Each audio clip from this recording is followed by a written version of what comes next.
Naam Sheikh. Ninaamini kabisa macho, masikio,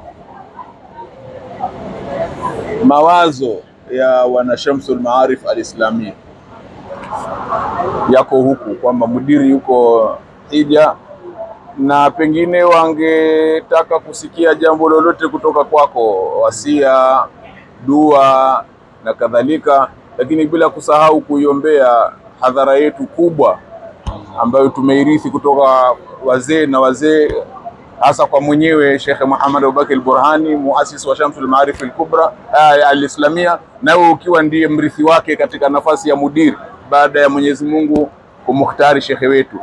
Unaweza ukawaambia nini sasa wana Shamsul Maarif katika kuwahusia, kuwaombea na pengine kutoa maelekezo yoyote yale?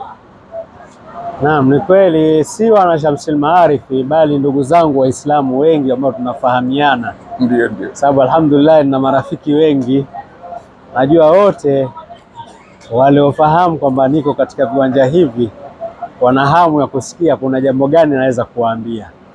Kwa hiyo kwanza niwahusie ndugu zangu Waislamu wote kwa ujumla kwamba siku hizi ni katika masiku yaliyo bora. Kwa si kwa sisi tu tulio katika viwanja hivi kama hujaji, bali hata wale ambao si hujaji hawako katika ibada ya hija pia wana nafasi kubwa ya kuweza kuchuma kheri katika masiku haya, ikiwa ni yaumu tarwiya leo, yaumu arafa. Tunafahamu kwamba kuna saumu yaumi arafa pia ni katika ibadati ambazo mtu akifunga anapata thawabu nyingi, kama vile ambavyo sisi kwa mtazamo wetu kila mahali wana yaumu arafa yao kulingana na muandamo wa mwezi, pamoja kwamba sisi hapa kesho tunahudhuria arafa, lakini tulokwenda nao sambamba katika muandamo kesho atakiwa wafunge.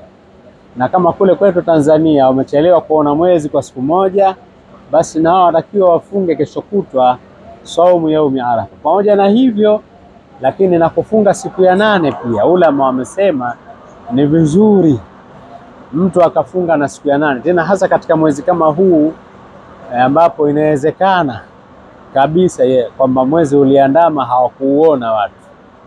Kama uliandama hawakuuona, maana yake ile wanaohesabu wao kwamba ni 9 itakuwa sio 9. 9 ni jana yake. Kwa sasa ulama wameelekeza ifungwe 8 na 9 ili uwe na uhakika wa kuipata ile 9 ya kweli. Lakini mbali ya hivyo si yaumu arafa tu itakiwa kufungwa, bali hizi siku zote 10 ni siku za saumu. Kwa hiyo ni mausim, ni muda mzuri sana huu wa kuweza kumuomba Mwenyezi Mungu Subhanahu wa Ta'ala haja zetu mbalimbali. Ni muda wa kuchuma, na huu mwezi wote wa Dhulhijja, tukiacha zile siku 4, siku ya Eid na siku 3 za tashriki, zote bado ni siku za ibada, ni siku za kufunga. Kwa watu ninachowahusia ni kwamba tuitumie hii nafasi, hata kama wewe si haji, tumia nafasi hizi, na sisi tulio huku basi inshallah tunawaombea na wenzetu nao vile vile, pamoja na kwamba dua ni popote, yaombwa popote, lakini sisi ni musafirina. Tumesafiri kutoka kwetu Tanzania mpaka huku na tuko katika ibada hizi, na maana muda mrefu mwingi tuko ndani ya ibada. Kwa hiyo tunaamini kwamba Mwenyezi Mungu huenda akaziitikia zaidi dua zetu, lakini hata wao pia watakiwa tuombee na sisi. Kwa hiyo sisi tunawaombea sana wenzetu, lakini katika mambo pia ya kuomba kama hivi mbele hapo kwa Waislamu wote tunahusia, unakuja uchaguzi, takiwa tuombe nchi yetu iwe na amani. Muombe Mwenyezi Mungu Subhanahu wa Ta'ala kama tunavyoishi kwa amani, basi tuendelee kuishi kwa amani na atutoe ubaguzi wa kidini. Namuomba sana Mwenyezi Mungu atutoe ubaguzi wa kidini, sababu kuna wenzetu wameshaanza kuonyesha. Mpaka sasa hivi mama aliye madarakani utakuta anapigwa sana vita, lakini ukiangalia wanaompiga vita asilimia kubwa ni watu ambao wako dini tofauti na yeye, ishara inayoonyesha kwamba hapa pana ubaguzi wa kidini unakuja. Kwa tumuombe Mwenyezi Mungu ubaguzi huu usije, kwa sababu ukija mambo yakiharibika hatachagua Muislamu wala asiyekuwa Muislamu.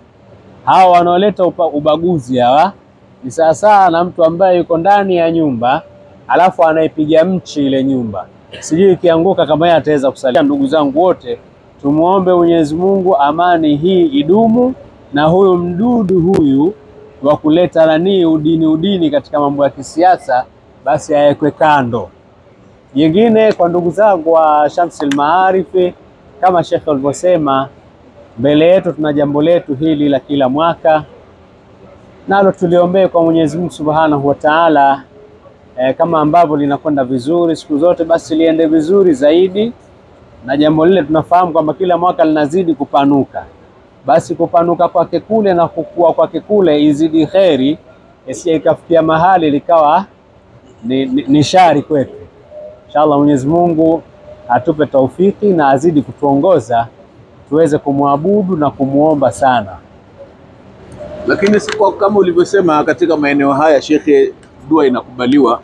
Waonaje sasa katika kumalizia, pengine ungenyanyua mikono kwa Mwenyezi Mungu kwa sababu katika eneo tukufu kuliombea jambo letu hilo la Shamsul Maarif, lakini pia kuiombea nchi yetu na kumwombea mama huyo ambaye tunaona kuna anasukwasukwa na watu wasiomtakia mafanikio katika uongozi wake. Naam. Inshallah tumuombe Mwenyezi Mungu atupe kheri, atukubalie ibada yetu tunakuja kuifanya huku. Amin. Azikubali ibada zetu zote tunazozifanya huku. Amin. Lakini pia Mwenyezi Mungu azidishe amani katika nchi yetu. Amin. Kila yule ambaye anataka kuvuruga nchi yetu, basi Mwenyezi Mungu anamjua na ana uwezo wa kumzuia. Tunamwachia yeye, ndo anajua, hafundishwi. Tunamuomba Mwenyezi Mungu aidumishe amani. Tunamuomba Mwenyezi Mungu mama yetu huyu amzidishie subira, amzidishie hikma, na amzidishie moyo na uzalendo wa kuipeleka mbele nchi yake. Na vile vile na sisi nasi Mwenyezi Mungu atujalie kuwa ni wenye kuona mazuri yanayofanywa. Tusiwe na tamaa zetu mbali na mambo yetu binafsi yanayotupelekea kwamba mpaka hata mazuri hatuyaoni kwa sababu ya tamaa ima za kimadaraka au tamaa za kidini au chuki za kikabila za Uzanzibari na Ubara au chuki za kijinsia kwamba huyu mwanamke. Mwenyezi Mungu atuondolee vitu hivi. Sote tutazame kwa ujumla maslahi ya nchi yetu, tutazame manufaa ya amani yetu, lakini na shughuli yetu hiyo pia Mwenyezi Mungu aisimamie ya Shamsul Maarifi ala hadhihi niyat wa kulli niyatin salihah. Nawaha ibadullahi salihun wa nawaha alhadirun wa ila hadrati nabii sallallahu alayhi wa sallam. Al-Fatiha. Bismillahirrahmanirrahim. Alhamdulillahi rabbil alamin arrahmanirrahim maliki yawmiddin. إياك نعبد وإياك نستعين اهدنا الصراط المستقيم صراط الذين أنعمت عليهم غير المغضوب عليهم ولا الضالين. ربنا تقبل منا إنك أنت السميع العليم. آمين. وتب علينا إنك أنت التواب الرحيم. آمين. وصلي وسلم على سيدنا محمد وآله وصحبه أجمعين. الحمد لله رب العالمين. شكرا.